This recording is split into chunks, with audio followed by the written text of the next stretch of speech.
all of these Old Testament passages from Numbers 23, 1 Samuel 15, Hosea 11, all of them are antecedent to, that is, they are all prior to the incarnation. They are all prior to the event that Christians look to as the coming of the Lord in the flesh. And so, in the very nature of the case, these texts from the Old Testament hardly preclude the future reality of the incarnation. These texts speak of the fact that God, during the Old Covenant, was not a human being, had not assumed flesh. All of that Christians affirm. We believe that God in his essential nature is not a human being. Rather, the humanity of Christ is something that he assumed in time, namely in the first century. A second problem with this line of argumentation is it completely overlooks the fact that even during the Old Covenant, God appeared in human form.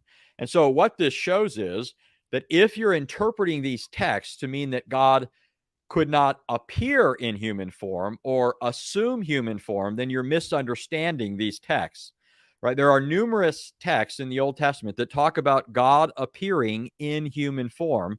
Many of them, in fact, are right alongside these statements that God is not a man.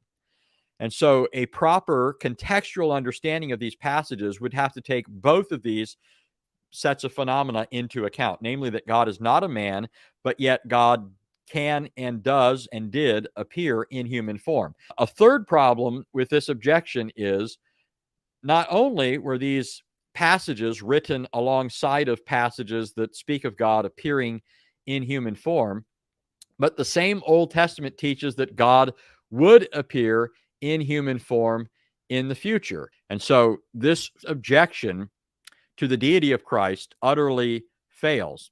Okay, you cannot say that the incarnation is ruled out by an appeal to Numbers 23:19, 1 Samuel 15:29, or Hosea 11:9 for at least these three reasons. Number one, these things were written prior to the incarnation. Number two, even when these things were inspired by God, written down by the prophets, it was the case that God could appear in human form. So these statements are not properly viewed as ruling out the idea that God could appear in human form. Number three, these statements in the Old Testament all appear together with explicit predictions that God was going to come in the future.